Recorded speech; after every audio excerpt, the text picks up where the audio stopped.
Bienvenue pour ce nouveau numéro de votre capsule Le Mercato sur 13 TV mbokk yi dal leen jàmm ci seen Mercato sur 13 TV. Dossier Mbaye Niang ba léegi waa Marseille bàyyeeguñu ko ndax ba tey ñu ngi bëgg jël international sénégalais bi daal di koy recruter waaye Nicolas Olvec di président bu Stade Rennais mi nga xam ne fala Mbaye Niang di football mu ngi fàttali ba tey ne club phocéen bi ba tey jegeeguñu leen ngir woo leen ci lu ñeel mbirum Mbaye Niang mi nga xam ne bëgg nañu ko recruter. xibaar boobee mu ngi ko xamal waa quotidien L'Équipe di fàttali ne ñoom jamono ji seen priorité moo di axe gauche bu seen défense bi Malang Sarr mi nga xam ne contrat am jeex na ay fan a ngi nii ci OGC Nice Arsenal ñëw na wut ci ay renseignements ci moom bu ñu sukkandikoo ci The Sun média britannique bi di xam ne ñoom Gunners yi foofu rek la ñu yamagum waaye benn offre defaguñu ko li ko waral mooy ci ay xibaar ñu ne club bu Torino nekk ca Italie avancé na bu baax ci dossier boobu naka noonu it yeneen club yu nekk ca championnat Allemagne.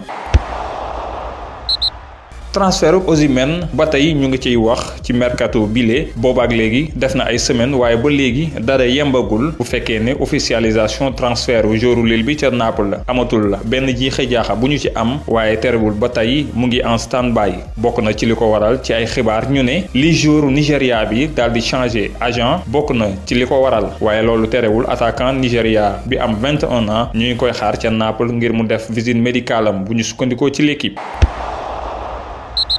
Selon le Télégraphe, l'entraîneur argentin Mauricio Pochettino, libre de tout contrat depuis son éviction de Tottenham en novembre dernier, serait sur la liste des candidats pour le poste d'entraîneur à l'Inter Milan et la Juventus au cas où les deux clubs italiens décident de mettre à la porte leur entraîneur actuel. Selon Sky Sport Italia, la Lazio Rome se serait renseigné sur l'attaquant espagnol du Real Madrid, Borja Mayoral, prêté à Levante cette saison. Le club romain voudrait en effet renforcer son attaque en vue d'une qualification en Ligue des Champions la saison prochaine. Le défenseur brésilien du FC Séville, Diego Carlos, ne laisserait pas insensible le Bayern Munich et Liverpool selon Marca. La clause libératoire du joueur de 27 ans sous contrat avec les Blanquirrojos jusqu'en juin 2024 serait de 75 millions d'euros. Rayonnant depuis qu'il s'est complètement remis de sa blessure à la cheville, Paul Pogba devrait poursuivre sa carrière à Manchester United. Le champion du monde français de 27 ans serait proche d'un accord qui le lierait aux Red Devils jusqu'en 2025 selon le Sun. Un virage à 180 degrés pour l'ancien havrais désireux de quitter Old Trafford l'été dernier. Selon Eurosport, les Citizens auraient trouvé un accord avec le jeune ailier espagnol Ferran Torres sous contrat avec Valence jusqu'en juin 2021. Le club mancunien doit désormais convaincre Valence de lâcher sa pépite de 20 ans. Alvaro Fernandez, 17 ans, a choisi de rejoindre Manchester United. Le latéral gauche en fin de contrat au 30 juin avec le Real Madrid s'est engagé pour 4 ans avec les Red Devils selon ESPN. Le jeune espagnol a préféré opter pour le projet mancunien, jugeant qu'il aurait davantage d'opportunités de jouer en équipe première du côté d'Old Trafford que chez les pensionnaires du Santiago Bernabéu. Jürgen Klopp donne son feu vert pour Thiago Alcantara. Libre en 2021, le milieu espagnol a refusé de prolonger. Annoncé sur le départ, le joueur du Bayern Munich est courtisé par les Reds. Leur coach vient d'ailleurs de donner son feu vert pour passer à l'action. Les négociations entre le président du Benfica, Luis Felipe Vieira, et l'actuel entraîneur de Flamengo, Jorge Jesus, serait dans l'impasse d'après ce que rapporte Abola. La raison des difficultés dans les négociations reposerait sur le fait que le technicien portugais de 65 ans désirerait ramener 7 de ses adjoints qui travaillent avec lui actuellement à Flamengo au Benfica, une exigence que le président du club lisboète juge non nécessaire.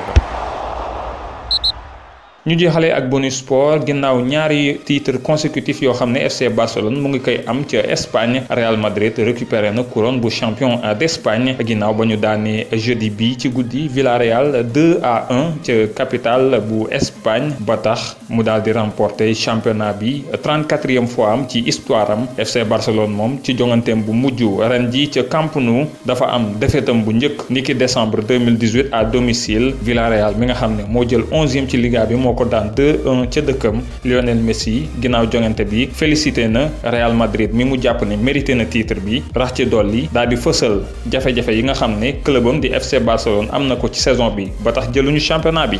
Mesdames et messieurs, c'était tout pour ce mercato sur 13 TV du jour. Merci de l'avoir suivi. Rendez-vous demain pour un nouveau numéro.